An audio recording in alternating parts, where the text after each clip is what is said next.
यूनान में एक बड़ा मूर्तिकार हुआ। उसकी बड़ी दूर दूर तक ख्याति थी। दूर देशों तक उसका नाम और उसकी कीर्ति पहुंच गई थी। उसकी मूर्तियां विश्व के सभी बाजारों में बिकी थीं, और शायद ही कोई राजमहल हो जहां उसकी मूर्तियां न पहुंची हों। बड़ी उसकी ख्याति थी, बड़ा उसका यश था। यश और ख्याति में वह भूल ही गया था, एक दिन मौत आ जाती है और सब नष्ट हो जाता है। एक दिन मौत आ गई।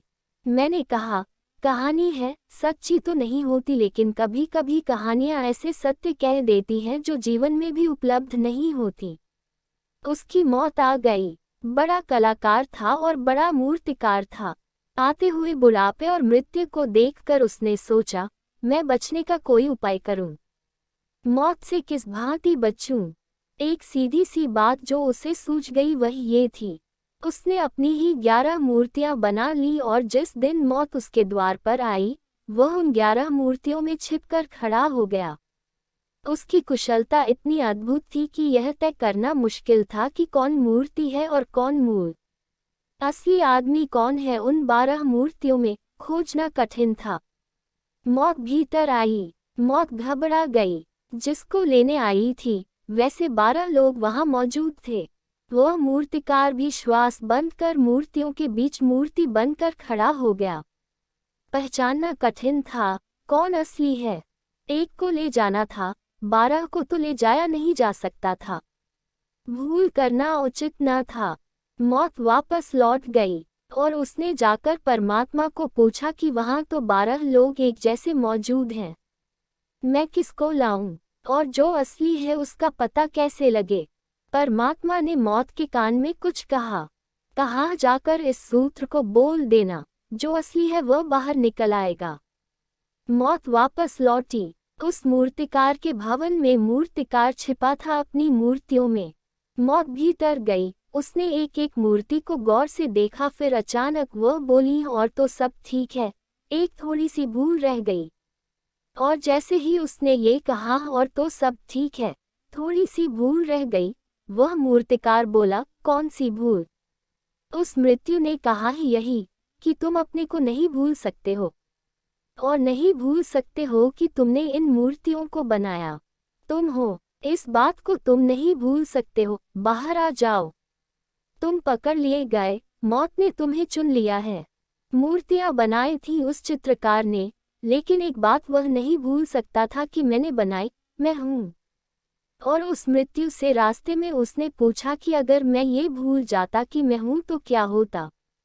उस मृत्यु ने कहा, मैं तुझे खोजने में असमर्थ हो जाती। जो ये भूल जाता है कि मैं हूँ, उसके लिए मृत्यु समाप्त हो जाती है। मृत्यु उसे नहीं खोज पाती है। जो ये भूल जाता है कि मैं हूँ, जिसे अहंकार विसर्जित हो जाता है, वह अमृतत्व को उपलब्ध कर लेता है। वह उसे पा लेता है जिसकी कोई मृत्यु नहीं। मनुष्य के जीवन में अहंकार के अतिरिक्त मैं हूँ, इसके अतिरिक्त अमृतत्व से तोड़ने वाली और कोई दीवार नहीं है। कल रात इस संबंध में मैंने बहुत सी बातें आपसे कहीं। अहंकार ही अधर्म है, अहंकार ही अंधकार है, अहंकार ही दुख और पीड़ा है। बहुत से प्रश्न इस संबंध में मेरे पास आए हैं, इस अहंकार को कैसे छोड़ें? यह अहंकार कैसे जाए? यह अहंकार कैसे मिटे? इन प्रश्नों के संबंध में थोड़ी आपसे बात करूंगा। फिर और भी कुछ प्रश्न हैं, उन पर भी आपसे कुछ चर्चा करूंगा। अहंकार कैसे इकट्ठा होता है, इसे अगर कोई समझ ले तो अहंकार कैसे जाएगा, इसे समझना कठिन नहीं है। अहंकार कैसे एकत्रित होता है, कैसे एक्युमुलेट होता है, कैसे इकट्ठा होता है हमारे जीवन में। अगर मैं अपने हाथ में एक मशाल ले लूं और उस मशाल को जोर से घुमाऊं तो आपको मशाल तो दिखाई नहीं पड़ेगी, बल्कि एक अग्निवृत्त, एक फायर सर्किल दिखाई पड़ने लगेगा। और अगर मैं मशाल रोक लूं तो आप पाएंगे कि अग्निवृत्त तो कहीं भी नहीं था, वह आग का चक्कर कहीं भी नहीं था, केवल एक मशाल थी जो तेजी से घूमती थी, तो अग्नि का वृत्त मालूम होता था। वह था नहीं, केवल प्रतीत होता था। अहंकार भी विचार की तीव्र गति के कारण प्रतीत होता है नहीं? विचार इतने तेजी से मन में घूम रहे हैं कि वे ठोस मालूम होने लगते हैं। शायद आपको ये पता ना हो, दुनिया में कोई चीज ठोस नहीं होती। ये दीवार जो आपको ठोस दिखाई पड़ रही है ये भी ठोस नहीं है। कोई चीज सॉलिड नहीं है, कोई चीज ठोस नहीं है। हर चीज तरल है और बहती हुई है। लेकिन अगर चीज बहुत तेजी से बहती हो और बहुत तेजी से घूमती हो तो ठोस मालूम होने लगती है। पंखा चल रहा है ऊपर, वह इतनी तेजी से चलाया जा सकता है कि पंखुड़ियां दिखाई देनी बंद हो जाएं और आपको मालूम पड़े कि कोई गोल ठीकरी घूम रही है। वह इतनी तेजी से घुमाया जा सकता है कि उसका घूमना दिखाई पड़ना बंद हो जाए और मालूम हो कि कोई चीज स्थिर है, ठहरी हुई है। गति बहुत तीव्र हो तो ठहराव मालूम होता है, जैसे चीज ठहर गई है। दीवार के अणु दौड़ रहे हैं बहुत तेजी से, लेकिन उनकी गति बहुत तेज है। वह तेज है इतनी गति कि हमारी आंखें उस गति को देखने में समर्थ नहीं हैं। इसलिए दीवार ठोस मालूम होती है। संसार में सब कुछ गति है और गति से ठोस का भ्रम पैदा होता है। मनुष्य का मन भी गतिवान है, मूवमेंट में है।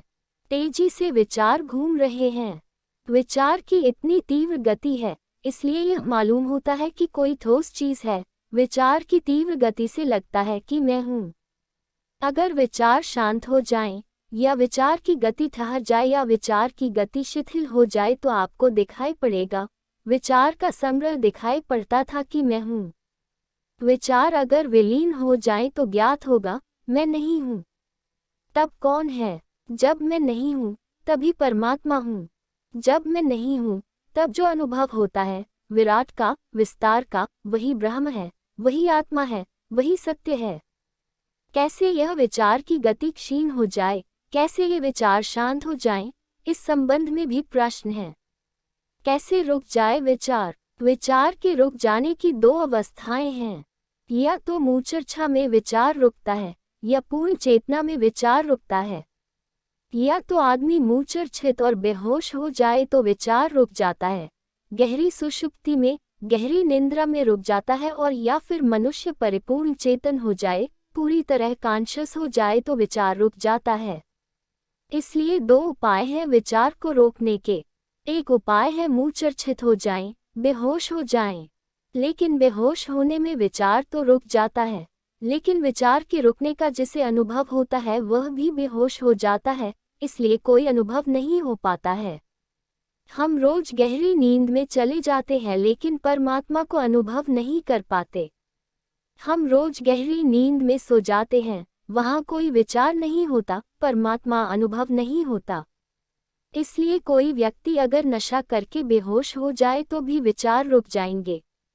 अगर कोई व्यक्ति एकाग्रता या कंसंट्रेशन करे, किसी चीज पर अपने चित्त को ठहराने की कोशिश करे तो ठहराने की कोशिश से भी मन मूर्छित हो जाता है और विचार रुक जाते हैं, लेकिन उससे भी सत्य का अनुभव नहीं होता।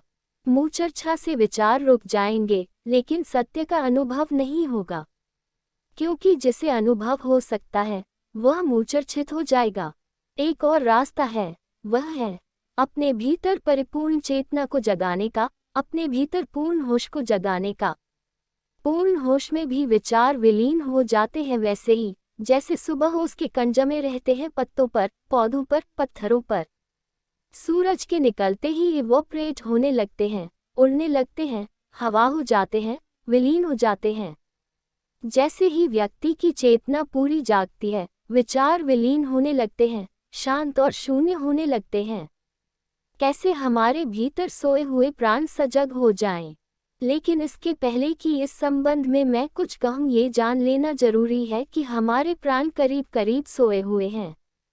हम रात में ही नहीं सोते, हम दिन में भी सो रहे हैं। हम रास्ते पर चलते हुए भी सो रहे हैं, हम काम करते हुए भी सो रहे हैं। रात आप सो जाते हैं और एक स्वप्न देखते हैं स्वप्न में कि इंदौर में नहीं है, कहीं और है। सुबह उठते हैं और पाते हैं कि इंदौर में है, अपने मकान में, अपने बिस्तर पर है, तो आप कहते हैं रात मैंने सपना देखा। यह आप कैसे पहचाने कि आपने सपना देखा? यह आप इस भांति पहचाने कि आप जहाँ थे सपने में, आपको वहाँ न बता करके कहीं और बताया। जहाँ आप वस्तुतः थे उससे अन्यथा कहीं और सपने ने आपको दिखाया। आप कहते हैं झूठा था वह सपना। मैं जहाँ था वहाँ से कहीं और सपने में दिखाई पड़ा, अनुभव किया। मैं आपसे कहूँ, हम हर वक्त सो रहे हैं, इसलिए कि जहाँ हम हैं चित हमारा वहाँ नहीं है। यही निद्रा है, ये स्वप्न है।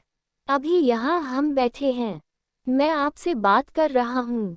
बहुत कम लोग होंगे जो पूरी तरह मेरी बात सुन रहे होंगे। उनके मन कहीं और होंगे। कोई घर होगा, कोई दफ्तर में होगा, कोई कहीं और होगा, कोई कहीं और होगा। यहाँ आप मौजूद हैं, चित आपका कहीं और है। चित अगर कहीं और है तो यहाँ आप सोए हुए हैं। अगर चित यही है तो आप जागे हुए होंगे। चित जहाँ होता है वहाँ जागरण होता है। चित जहाँ नहीं होता है वहाँ निद्रा हो जाती है। तो अगर यहाँ बैठकर आप मुझे सुन रहे हैं और आपका चित अपने घर चला गया है तो उतनी देर तो यहाँ आप सो गए हैं, यहाँ आप नहीं हैं। और हमारा चित 24 घंटे कहीं और होता है। जब हम भोजन करते हैं तब मन दफ्तर में होता है, जब हम दफ्तर में होते हैं तब वह भोजन करता होता है। चित हमारा कहीं और है। 24 घंटे चित हमारा कहीं और होता है। मेरे एक मित्र स्विट्जरलैंड से होकर वापस लौटे। मैं उन्हें संगमरमर की चट्टानें और धुआंधार दिखाने ले गया। पूर्णिमा की रात थी। नाव, वह अकेले मेरे साथ थे। बहुत खूबसूरत, बहुत सुंदर रात थी। बड़ा सन्नाटा और मौन था, लेकिन वे स्विट्जरलैंड के झीलों की बातें करते रहे और मुझे बताते रहे, स्विट्जरलैंड में कैसी झीलें हैं, कैसी नावें हैं, कैसी रातें हैं, कैसा सौंदर्य है। कोई 1 घंटे हम नर्मदा पर थे, लेकिन न तो उन्होंने नर्मदा को देखा, न चांद को देखा, न चांदनी को देखा। उनका मन स्विट्जरलैंड में था। फिर वे मेरे साथ वापस लौटे। रास्ते में उन्होंने मुझसे कहा बड़ी अच्छी जगह थी, बड़ी सुंदर रात थी। मैंने उनसे कहा है यह मत कहें। हम गए तो 2 थे वहाँ, लेकिन एक ही वहाँ पहुँच पाया, दूसरा आदमी वहाँ पहुँचा ही नहीं। मैंने उनसे निवेदन किया, आप बिल्कुल झूठ बोल रहे हैं। आप एक क्षण को भी वहाँ नहीं थे जहाँ मैं आपको ले गया था। आप स्विट्जरलैंड में रहे होंगे, लेकिन इस नर्मदा पर नहीं। ये रात आप सोए सोए बिता दिए, ये 2 घंटे नींद में गए। और मैंने उनसे कहा मैं आपको ये भी कह दूं, जब आप स्विट्जरलैंड की झीलों पर रहे होंगे तब आप वहाँ भी न रहे होंगे। तब हो सकता है आप कश्मीर की झीलों का विचार करते रहे हों या कुछ और करते रहे हों। हम करीब करीब जिंदगी में इस तरह गुजर जाते हैं जैसे बेहोश और सोए हुए। लेकिन कोई हमसे कहे कि आप सोए हुए हैं, हम मानने को राजी न होंगे। एक फकीर एक गांव में कुछ दिनों के लिए मेहमान था। वह बोल रहा था, एक रात गांव के लोग इकट्ठे थे उसे सुनने को। सामने ही गांव का सबसे प्रतिष्ठित धनी मानी व्यक्ति बैठा हुआ था। राजस्थान के किसी गांव की घटना है। उस आदमी का नाम था आसू जी। दिन भर का थका मांदा होगा, नींद लग गई, सो गया। सुनता था, सो गया। वह फकीर अजीब रहा होगा। उसने अपना बोलना बंद कर दिया और जोर से कहा, हाँ आसू जी, सोते हो? आसू जी ने जल्दी से आंख खोली और कहा, नहीं, कौन कहता है मैं सोता हूँ। मैं तो आंख बंद करके ध्यान से आपको सुन रहा था। आदमी अपनी रक्षा करता है। कौन इस बात को मानने को राजी होगा कि मैं सोता हूँ? और लोग हंसेंगे। खुद ही कहता है, कौन कहता है मैं सोता हूँ? मैं आंख बंद करके ध्यान से आपकी बात सुन रहा था। वह फकीर फिर बोलने लगा। 2-4-10 मिनट बीते होंगे। सोया हुआ आदमी कितनी देर जग सकता है? आसू जी फिर सो गए हैं। वह फकीर फिर रुक गया और उसने कहा, आसू जी सोए हो? आसू जी अब की बार और जोर से बोले, कौन कहता है सोता हूँ? आप बार बार यह क्या लगाए हुए हैं? आप बोलिए, आप मेरी क्यों फिक्र करते हैं? मैं नहीं सोता हूँ, मैं पूरी तरह जाग रहा हूँ। लेकिन 2-4-5 मिनट बीते होंगे, आसू जी फिर सो गए। सोए हुए आदमी के विश्वास का कोई भरोसा है, उसकी बात का कोई भरोसा है। फिर आसू जी सो गए। फकीर बड़ा अजीब रहा होगा। उसने आसू जी का पीछा न छोड़ा। अब की बार उसने फिर कहा, लेकिन अब की बार उसने थोड़ी सी अलग बात कही। उसी में आसो जी फंस गए और परेशान हो गए। हर बार वह कहता था आसो जी सोते हो। इस बार उसने कहा आसो जी जीते हो। नींद में आसो जी ने समझा कि फिर वही बात है। उन्होंने कहा नहीं नहीं, कौन कहता है। उस फकीर ने कहा अब बात सच्ची बाहर निकल आई। फकीर ने कहा अब बात सच्ची बाहर निकल आई। और यह सच ही है, जो आदमी सोता है वह आदमी जीता भी नहीं है। जो आदमी नींद में है, सोता है, वह जीता भी नहीं है। जीवन का संबंध जागरण से है, लेकिन हम में से कौन जागता है। आंखें खुली होने को कोई जागना न समझ ले। आप रास्ते पर चलकर ठीक ठीक अपने घर पहुंच जाते हैं, इससे आप यह मत समझ लेना कि आप जागते हैं। सिर्फ अभ्यास के कारण अपने घर पहुंच जाते हैं और कुछ भी नहीं है। अंधा आदमी भी अभ्यास रखता है तो बिना आंखों के भी घर पहुंच जाता है। आप अपना काम रोज रोज ठीक से कर लेते हैं, इससे यह मत समझ लेना कि आप जाग रहे हैं। मशीनें भी अपना काम ठीक से कर लेती हैं, आपसे कम भूलें करती हैं।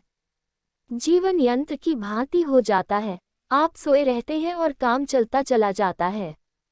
हम यहाँ अगर जमीन पर 1 फीट चौड़ी और 100 फीट लंबी लकड़ी की पट्टी बिछा दे और सारे लोगों से कहें इस पर चलो और निकल जाओ, बच्चे और बूढ़े, स्त्रियां और पुरुष सभी उस पर से निकल जाएंगे। कोई गिरेगा? कोई भी गिरेगा नहीं। 1 फीट चौड़ी और 100 फीट लंबी लकड़ी की पट्टी बिछा दे जमीन पर, कोई गिरेगा? सब उस पर से निकल जाएंगे। उसी लकड़ी की पट्टी को हम 2 मकानों की छतों पर रख दे और आपसे कहें चलो, तो कोई भी न निकल पाएगा। निकल पाने की बात ही दूर, चलने को भी कोई राजी न होगा। 2-4 कदम जाएगा, हाथ पैर कँपकँपाने लगेंगे। क्यों? पट्टी वही है, चौड़ाई वही है, लंबाई वही है, आप भी वही हैं। फर्क क्या पड़ गया है? फर्क पड़ गया है एक बहुत बुनियादी। जमीन पर रखी थी तो आप सोए सोए निकल जाते थे, कोई डर नहीं था। नींद में ही चले जाते थे। लेकिन 2 छतों के ऊपर रखी है तो जागकर चलना होगा। और जागने की हमें कोई आदत नहीं है। बेहोशी में नहीं चल सकते हैं, फिर गिरने का खतरा है। होश से चलना होगा, होश से चलने की हमें आदत नहीं है। चित्त को वहीं रखना होगा, कदम कदम पर चित्त को मौजूद रखना होगा तो चल सकेंगे, नहीं तो गिर जाएंगे। जमीन पर चल गए थे उसी पट्टी पर क्योंकि वहां कोई होश रखने की जरूरत नहीं थी। मन कोई फिल्म देखता रह सकता था, या मन कोई शास्त्र पढ़ता रह सकता था, या मन कहीं भी हो सकता था और आप चल सकते थे, कोई भय नहीं था। इसलिए मन को लगाने की कोई जरूरत नहीं थी। लेकिन 2 छतों पर उसी पट्टी के ऊपर चलना खतरनाक है। होश से चलना पड़ेगा, नहीं तो मन कहेगा मत चलो। नींद में चले तो जगने का डर हो सकता है, इसलिए चलने से आप इनकार कर देंगे। चलेंगे भी तो जगने का भय होगा। हमारा चलना, उठना, सोना सब करीब करीब नींद में हो रहा है। और यह जो नींद में डूबा हुआ आदमी है, अगर इससे भूले हो जाती हो तो आश्चर्य क्या है। इसे क्रोध आ जाता हो, अहंकार आ जाता हो, लोभ आ जाता हो, तो आश्चर्य क्या है।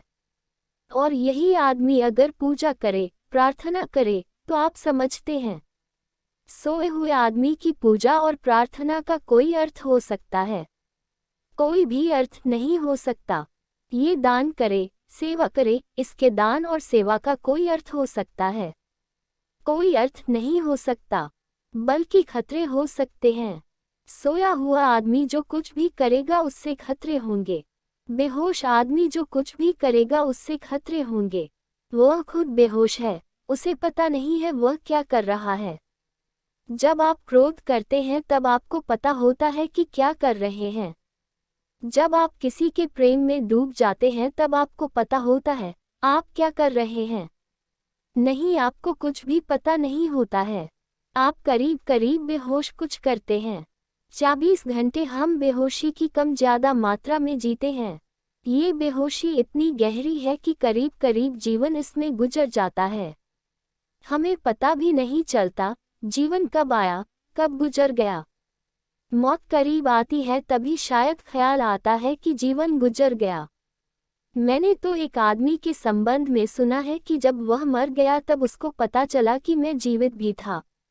असल में जीवन का पता तो चल सकता है, चित्त जागरूक हो, अवेयरनेस हो, होश हो, स्मृति हो, लेकिन वह तो हमारे भीतर बिल्कुल भी नहीं है। कभी आपने प्रयोग करके न देखा होगा। कभी इस बात की कोशिश करें कि जो मैं कर रहा हूँ, जो काम कर रहा हूँ, उसी काम को पूरी तरह होश से जागा हुआ करूँ तो आप पाएंगे एक क्षण भी होश नहीं टिकेगा। थोड़ी देर में आप पाएंगे आप किसी और चीज को सोचने लग गए हैं। गांधी जी के पास एक युवक नया नया आया था। वह युवक बड़ी गणितज्ञ की बुद्धि का युवक था। उसके पास बड़ी यांत्रिक कुशलता थी। उसने भी गांधी जैसा एक चरखा बनाया। वह गांधी से बेहतर था चरखा। उसने पौनी बनाई, वह पौनी गांधी से बेहतर थी। उसके पास गणित और एक यांत्रिक की कुशलता थी। उसने सारी चीजें अच्छी बना ली। वह जो सूत काटता वह गांधी से ज्यादा अच्छा था, ज्यादा महीन था, ज्यादा एकसा था। लेकिन एक गड़बड़ हो जाती थी। सूत तो काटता था लेकिन सूत बार बार टूट जाता था। उसने गांधी को पूछा, मेरी पौनी तुमसे बेहतर, मेरा चरखा बेहतर, मेरा सूत बारीक, लेकिन मेरा सूत बार बार टूट जाता है, इसका कारण क्या हो सकता है? कोई पौनी में खराबी नहीं है, चरखे में खराबी नहीं है। गांधी ने कहा, हो सकता है सूत काटते वक्त तुम्हारा मन इधर उधर जाता हो, इसलिए सूत टूट जाता है। सूत पतला और बारीक है, और जैसे ही चित कहीं जाता है हाथ हल्का झटका लेता है, उसी वक्त सूत टूट जाता है। गांधी ने कहा, मैं तो सूत काटता हूँ तो सिर्फ सूत काटता हूँ, फिर मेरा चित कहीं और भी नहीं होता। सूत काटता हूँ तो सिर्फ सूत काटता हूँ। सारा चित, सारी सजगता सूत के साथ ही चलती है, डोलती है। सूत ऊपर जाता है तो चित उसके साथ यात्रा करता है। सूत लपकता है तो चित उसके साथ यात्रा करता है। सूत काटने के साथ मेरा बोध यात्रा करता है। मेरे बोध में और सूत के कटने में फासला नहीं होता, वो दोनों साथ हैं, साइमल्टेनियस हैं।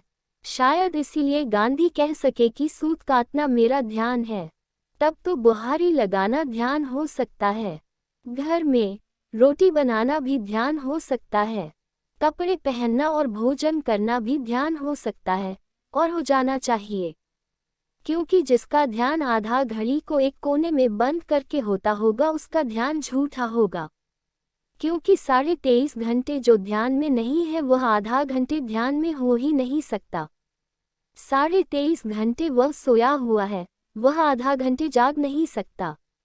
23.5 घंटे चित्त में जो धारा चल रही है वह आधा घंटे को दूर नहीं की जा सकती। आप जो आदमी हैं, जैसे आदमी हैं, वैसे ही आदमी तो आप ध्यान करने भी बैठेंगे, प्रार्थना करने भी बैठेंगे, पूजा करने भी बैठेंगे। दुकान पर जिस भांति आप बैठे हुए थे, भोजन करते वक्त आप जिस भांति बैठे हुए थे, पूजा करते वक्त आप दूसरी तरह से कैसे बैठ जाएंगे? आपके चित्त की जो दैनंदिन व्यवस्था है उसके बाहर आप 2-4 मिनट को नहीं जा सकते। यह नहीं हो सकता है कि आदमी 23 घंटे कुछ हो और 1 घंटे को कुछ हो जाए, 23 घंटे चोर हो और 1 घंटे को साधु हो जाए, यह नहीं हो सकता। ये भी नहीं हो सकता है कि जिंदगी भर बेईमान हो और मरते वक्त ईमानदार हो जाए। ये भी नहीं हो सकता है कि जिंदगी भर चेतना में कोई धर्म न हो, मरते वक्त गीता सुन ले और धार्मिक हो जाए और स्वर्ग चला जाए। सब एब्सर्ड, व्यर्थ और एकदम नासमझी की बातें हैं। एक आदमी मर रहा था, उसकी अंतिम घड़ी आ गई थी। उसकी पत्नी उसके पैरों के पास बैठी थी। उसके परिवार के सारे लोग इकट्ठे थे। बीच बीच में उसे होश आता था, फिर होश खो जाता था। आखिर उसने धीमे से आंख खोली और उसने कहा कि मेरा बड़ा लड़का कहाँ है? उसकी पत्नी ने सोचा, शायद प्रेम के कारण वह अपने बड़े लड़के को स्मरण कर रहा है।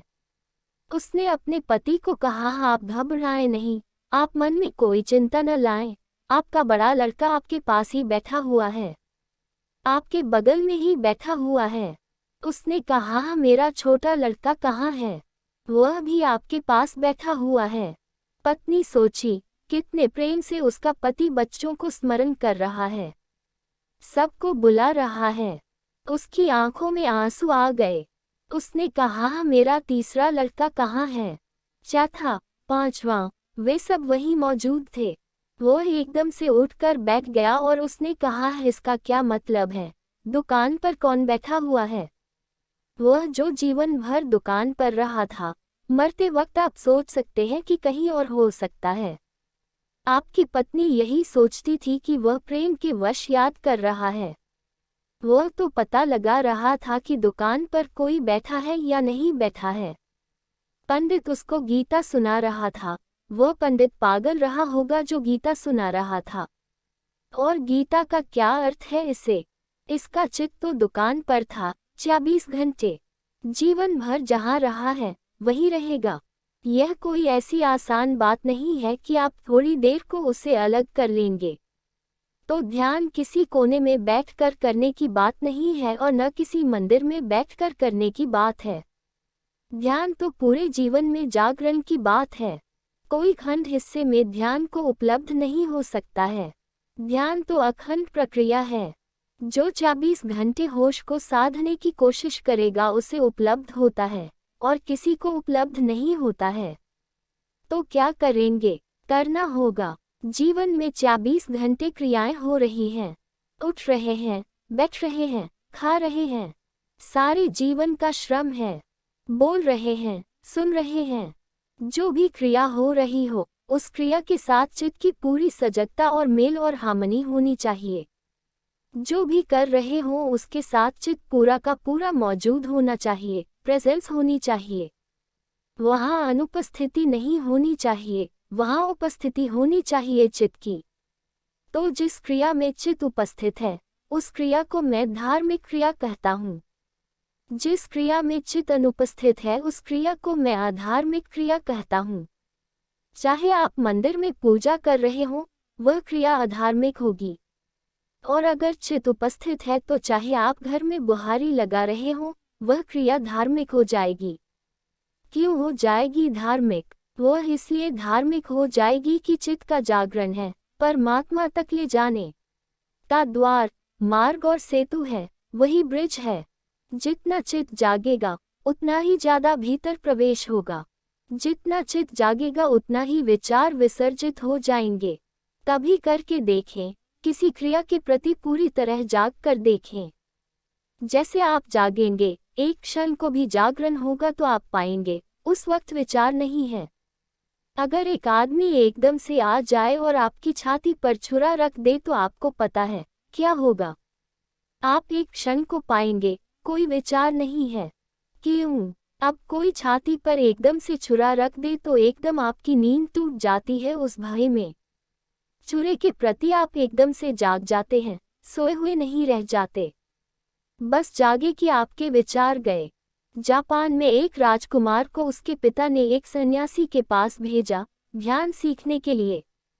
उस सन्यासी ने कहा, ध्यान तो मैं नहीं सिखाऊंगा, मैं तलवार चलाना सिखाऊंगा।